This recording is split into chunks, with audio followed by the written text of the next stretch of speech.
Hello hi నమస్తే, నేను మీ మధు కళ్యాణ్. ఈరోజు మనం ఒక సినిమా గురించి మాట్లాడుకుంటున్నాం. ఆ సినిమా పేరు వచ్చేసి పరాక్రమం. సో ఈ సినిమా స్పెషల్ గా ఈ సినిమా గురించి ఎందుకు మాట్లాడుకోవాలంటే, ఈ సినిమాకు సంబంధించిన డైరెక్టర్ బండి సరోజ్ కుమార్ అనే ఒక వ్యక్తి ఇంతకు ముందు నిర్బంధం 2 అనే ఒక 2 సినిమాలు తీయడం జరిగింది.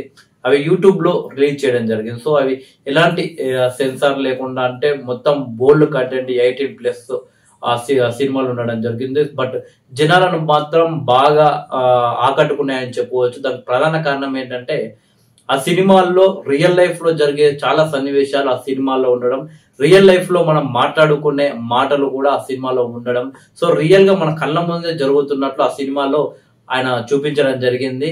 సో అందువల్ల ఆయన బాగా జనాలకు కనెక్ట్ అయిందని చెప్పవచ్చు. సో నేను కూడా ఈ రోజు మధ్యాహ్నం సడన్ గా ఇట్లా ఫేస్బుక్ ఓపెన్ చేస్తే ఈ రోజు మన ఫస్ట్ ప్రీమియర్ షో ఉంటుందని చెప్పేసి ఫేస్బుక్ లో కనిపించింది. సో వెంటనే నేను టికెట్ బుక్ చేసుకున్నాను అల్లు అర్జున్ థియేటర్ లో. సో మొత్తానికి అయితే పరాక్రమం సినిమా విషయానికి వస్తే, ఈ సినిమా ఇంటర్వెల్ అంటే సినిమా ఫస్ట్ హాఫ్ అయిపోగానే మనకు ఒకటి అనిపిస్తుంది, బా డైరెక్టర్ అంటే వీడ్రా, యాక్టర్ అంటే వీడ్రా అన్న ఒకటి మాత్రం మన మైండ్ లోకి రావడం మాత్రం ఖాయం. ఎందుకంటే ఆ సినిమాను ఆ రకంగా ఒక డైరెక్టర్ గా, ఒక రైటర్ గా ఆ సినిమాను అలా తీసుకొచ్చి, ఒక డైరెక్టర్ గా ఆ సినిమాను అలా ఫస్ట్ హాఫ్ లో ముందుకు తీసుకువెళ్ళాడు. ఇక యాక్టింగ్ లో అయితే బండి సరోజ్ కుమార్ కి పేరే పెట్టాల్సిన అవసరం లేదు, ఆ రకంగా యాక్టింగ్ చేసిన అని చెప్పొచ్చు. సో సెకండ్ హాఫ్ విషయానికి వస్తే, సెకండ్ హాఫ్ లో స్టార్టింగ్ మాత్రం అద్భుతంగా ఉంటుంది. బట్ కొంచెం మధ్యలో కొంచెం సినిమా స్లో అయినప్పటికీ ఫినిషింగ్ మాత్రం సినిమాని మళ్ళీ తన స్టైల్లో లాక్కొచ్చిందని చెప్పొచ్చు.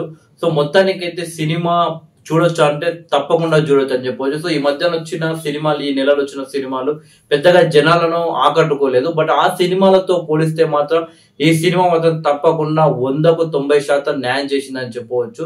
ఇక సినిమా విషయానికి మనం వెళ్తే, అంటే సినిమాలోకి మనం వెళ్తే, ఆ సినిమాలో హీరో వచ్చేసి ఒక కళాకారుడు అన్నట్టు. ఊర్లలో నాటకాలు వేస్తారు కదా, ఆ రకంగా వాళ్ళ తండ్రి నాటకాలు వేస్తుంటాడు. బట్ అలా తండ్రి ఏంటంటే నాటకాలు వేస్తాడు, బట్ ఏంటంటే అతని లోపల ధైర్యం ఉండదు అన్నట్టు. సో అతను యముడి నాటకం వేయాలని తనకు బాగా కోరిక ఉంటుంది. సో అతడు యముడిగా నాటకం చేస్తున్నప్పటికీ తనలో కమిడియనే కనిపిస్తాడు. సో అతను మ్యాజిక్ డ్రెస్ చేసుకొని, సో యముడు లేక యాక్ట్ చేసినా కానీ, సో అతని లోపల భయం అనేది ఎక్కువ ఉండడం వల్ల, పిరికితనం అనేది ఎక్కువగా ఉండడం వల్ల, సో అతను యముడికి సూటబుల్ కాడు. ఒకరోజు అనుకోకుండా అతనికి బాగా భయంకరమైన ఒక ఇన్సిడెంట్ జరిగి, దాంతో ఆయన ఇంట్లో దావుకుంటాడు. సో ఆ సందర్భంలో వాళ్ళ కొడుకు వచ్చేసి బాగా క్రికెట్ ఆడుతున్నాడు. హీరో వాళ్ళ కొడుకే హీరో అన్నట్టు. సో ఈ క్రికెట్ వచ్చేసి అఫ్రిది ఫ్యాన్ అన్నట్టు. సో అందులో ఒక డైలాగ్ మాత్రం చాలా అద్భుతంగా ఉందని చెప్పవచ్చు. సో అఫ్రిద్ ఎవరు రా అని ఒకరు అడగగా, సో ఆయన పాకిస్తాన్ క్రికెటర్, అంటే పాకిస్తాన్ అభిమానం ఏంటంటే, అప్పుడు హీరో తండ్రి అంటాడు, కళాకారుడికి క్రీడాకారుడికి దేశంతో సంబంధం ఏంటి, దేశాలకు అతీతంగా అభిమానించేది కళాకారుడిని క్రీడాకారుడిని అని చెప్పేసి డైలాగ్ ఉంటుంది. ఆ డైలాగ్ మాత్రం చాలా సూపర్ ఉంటుందని చెప్పవచ్చు. అయితే ఆ విధంగా హీరో కొడుకు ఒక రోజు అనుకోకుండా అక్కడ నాటకం వేయడం, ఆ నాటకం వేస్తుంటే ఆ యమధర్మరాజు నాటకం ఈ ఊర్లో వేయొద్దు అని చెప్పేసి ఆ ఊరికి సంబంధించిన ఒక జమీందార్, ఒక దొర లాంటి వ్యక్తి వాళ్ళ మనుషులు పంపగా, చెల్ నేను వేస్తా పో అని చెప్పేసి ధైర్యంగా వాళ్ళ కొడుకు చెప్తాడు. అప్పుడు వాళ్ళ హీరో తండ్రి వచ్చేసి అంటాడు, నేను కళాకారుణ్ణి, నేను నాటకాలు వేయాలనుకుంటున్నాను, నాటకాలు వేయడం నా యొక్క యమధర్మరాజు నాటకం వేయడం నా కోరిక, కానీ నాలో పిరికితనం ఉంది, భయం ఉంది, అందుకు వేయలేకపోతున్నా. బట్ వాడిని ఎదిరించి నిలబడేది ధైర్యం నీకుంది, నువ్వు వేయగలవు అని చెప్పేసి ఒక ఇన్సిడెంట్ కు సంబంధించిన ఒక కథను రాస్తాడు. అది యమధర్మరాజుకి సంబంధించినట్టు ఆ ఊర్లో జరిగిన ఒక సన్నివేశాన్ని. సో ఆ సన్నివేశం చుట్టే ఈ సినిమా అనేది తిరుగుతుంది. హీరో వచ్చేసి హైదరాబాద్ వెళ్లి రవీంద్ర భారతిలో పరాక్రమం 1 అనే ఒక నాటకాన్ని రవీంద్ర భారతిలో వేయాలనుకుంటాడు. సో అలా హైదరాబాద్ వెళ్లి అక్కడ రెంటెడ్ హౌస్ లో ఉండి కొన్ని డబ్బులు 7-8 వేల రూపాయలు తనకు తక్కువ కావడం, అప్పుడే ఇంటికి వచ్చినమ్మటే డబ్బులు ఎలా సంపాదించాలి మరి అలా అని అడగానే, అక్కడనే ఒక క్రికెట్ ఆడుతుంటే వాళ్ళ దగ్గరికి వెళ్ళి 5,000 బెట్ చేసి ఆ డబ్బులు సంపాదించుకొని బాగా వాళ్ళు మందు తాగడం కావచ్చు, అలాంటివి కావచ్చు, అలా మొత్తానికి అయితే సర్వైవ్ అయిపోతాడు హైదరాబాద్ లో. సో ఇలా ఆ సినిమా అనేది మనకు స్టార్ట్ అవుతుంది. బట్ ఫినిషింగ్ వచ్చేసరికి ఆ సినిమా ఎందుకు అతడు రవీంద్ర భారతికి వెళ్ళాడు, వాళ్ళ తండ్రి కోరికనా లేక ఇతర వ్యక్తుల కోరికనా అనేది ఆ సినిమా చూస్తే తెలుస్తుంది. ఇక జమీందారు ఆ ఊరికి సంబంధించిన జమీందారు చేసిన ఒకే ఒక ఇన్సిడెంట్ చుట్టే ఆ సినిమా తిరుగుతుందని చెప్పిన. అదేంటంటే జమీందారు యొక్క కూతురు వచ్చేసి ఓ కొంచెం పిచ్చామె అన్నాడు. అంటే పిచ్చామె కాదు, కొంచెం ఆమె యాక్టింగ్ కావచ్చు, ఆమె మాట్లాడే మాటలు కావచ్చు, ఆమె మొత్తం ఆమె పర్సనాలిటీ కావచ్చు, మొత్తం ఈ విధంగా మొత్తం పిచ్చి వాళ్ళలాగా ఉంటుంది. సో ఆమెకి ఎలా ఆ యొక్క రోగాన్ని నయం చేయాలని చెప్పేసి ఒక మంత్రాలు వచ్చిన ఒక ఆమెను అడగగా ఒక 8 సంవత్సరాలు ఉన్న ఒక అమ్మాయిని బలి చేయాలని చెప్తారు. సో ఆ ఊర్లో ఒక దుర్గా అని వాళ్ళ ఇంట్లో పనిచేసి ఒక అమ్మాయిని చంపేద్దామని చెప్పేసి మొత్తం మీద జమీందారు నిర్ణయం తీసుకుంటాడు. సో నైట్ అక్కడ తీసుకువెళ్ళి వాళ్ళ చంపడం జరుగుతుంది. సో చంపడంతో అది చంపకంటే ముందు ఆమె ఏం చేస్తుందంటే దుర్గా అనే అమ్మాయి అసలు హీరో తండ్రి నాటకం వేస్తుంటే అందరు నవ్వుకునే వాళ్ళు, బట్ బాగుందని ఆ దుర్గా అనే అమ్మాయి ఆ కళాకారుని గుర్తించిందంట. దాంతో హీరో తండ్రికి దుర్గా అంటే బాగా ఇష్టం ఏర్పడుతుంది. డైలీ ఆమెతో తిరిగేవాళ్ళు, ముచ్చట్లు ఇచ్చేవాళ్ళు, ప్రతి నాటకం ఆమె ముందు వేసేవాళ్ళు ఎవరికి కనిపించకుండా. సో అలా కనెక్ట్ అయిపోయారు బాగా. ఒక రోజు ఆమెను చంపడానికి ప్రణాళిక చేసుకుని ఇంట్లో ఏమని చెప్తారంటే వాళ్ళకి సంబంధించిన ఒక కంపెనీలో జాబ్ పెడదామని చెప్పేసి ఆమె తీసుకుపోతున్నట్లు వాళ్ళ ఇంట్లో చెప్తారు. బట్ దుర్గాకు ఇష్టం ఉండక హీరో తండ్రికి చెప్తుంది. సో హీరో తండ్రి దాన్ని అడ్డుకునే ప్రయత్నం చేసినప్పటికీ ఆ జమీందారి సంబంధించిన మనుషులు అతను దొబ్బేసి తీసుకొని వెళ్ళిపోతారు.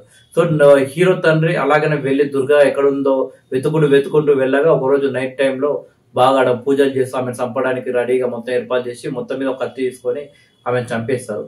చంపేసిన తర్వాత హీరో తండ్రి వచ్చేసి అక్కడ చూసి వెంటనే అక్కడ నుండి పారిపోయి సగం దూరం వెళ్ళిన తర్వాత చీకట్లో చేస్తున్న నీ ఘోరాలను, అంటే డైలాగ్ ఇది కాదు ఆ రకంగా చెప్తున్నా, చీకట్లో నువ్వు చేస్తున్న ఘోరాలను చిత్రగుప్తుడు లెక్కలతో సహా రాసి పెడుతున్నాడు.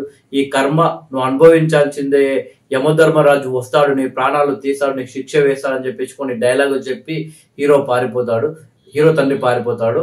అప్పుడు అక్కడ ఉన్న మంత్రాలకు సంబంధించిన ఆమె ఏం చెప్తాడంటే అది చూసి నీకు యమగండం ఉంది, యమగండం ఉంది, నీకు యముడు వస్తాడు అన్నట్టు ఒక భయం అయితే ఆ యొక్క జమీందారికి పుట్టిస్తారు. దాంతో నువ్వు చంపడానికి నేను చంపినా కదా అని చెప్పేసి ఆ మంత్రాలకు సంబంధించి ఆమె నీకు పకీర్ని ఇద్దరిని చంపేస్తాడు అన్నట్టు. మొత్తానికి ఆ యొక్క హీరో ఏదైతే దుర్గని చంపిన ఎపిసోడ్ ఉందో ఆ మొత్తం ఎపిసోడ్ ఒక కథలో ఒక బుక్ లో రాసేసి ఇది నువ్వు పరక్రమం అని ఒక స్టోరీ పెట్టి నువ్వు చేయాలని చెప్పేసి వాళ్ళ డాడీ వాళ్ళ కొడుకుకి చెప్తాడు. సో మనోడు ఏం చేస్తాడు, రవీంద్ర భారతిలో అవకాశం వచ్చిన తర్వాత ఆ బుక్ మొత్తం చదివిన తర్వాత అక్కడ వేసిన తర్వాత ఆ తర్వాత ఊర్లో జనాలందరికీ తెలియాలని చెప్పేసి ఊర్లో ఒక చోట పరక్రమం 2 అని చెప్పేసి ఒక నాటకం వేస్తాడు. పరక్రమం 3 వేసే ముందల జమీందార్ ఏం చేస్తాడు, హీరోని చంపే ప్రయత్నం అవన్నీ చేస్తాడు అన్నట్టు. బట్ హీరో అవన్నీ ఎదుర్కొంటాడు. చివరకు ఆ పరక్రమం 3 వేయడానికి రెడీగా ఉన్న సందర్భంలో జమీందారు వచ్చి హీరోని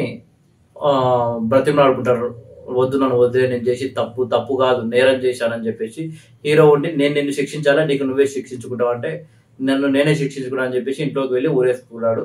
సో ఏ కూతుర్నైతే ఆయన కాపాడుకుందాం, రోగం నయం చేద్దాం అని చెప్పేసి ఆయన ఫేక్ మంత్రగాల మాట నమ్మాడో తన కూతురే తనకు శిక్ష ఇచ్చిందే ఈ మూవీలో లాస్ట్ మనకు అర్థమవుతుంది. సో తన కూతురు వల్లే తను చనిపోతాడు. సో తన కూతురే యమధర్మరాజు వేషం వేస్తున్నదని బాగా దగ్గరే తనను లవ్ చేసి సో అతనికి సంబంధించిన బొమ్మలు గీసి నువ్వు పరక్రమం ఇక్కడ కాదు వేయాల్సింది, ఇలాంటి నటుడు రవీంద్ర భారతిలో వేయాలని చెప్పేసి తనకి మొత్తం మీద అయితే సినిమా అయితే చాలా అద్భుతంగా ఉంది. 100% ఈ సినిమా చూడొచ్చు అంటే చూడొచ్చు. మీరు పెట్టిన డబ్బులు 250-300 రూపీస్ కి న్యాయం జరుగుతుందా అంటే జరుగుతుంది అయిపోతుంది. ఎందుకంటే ఆ రకంగా కథ ఉంది. రొటీన్ స్టోరీ కాదు, ఒక కొత్త స్టోరీ.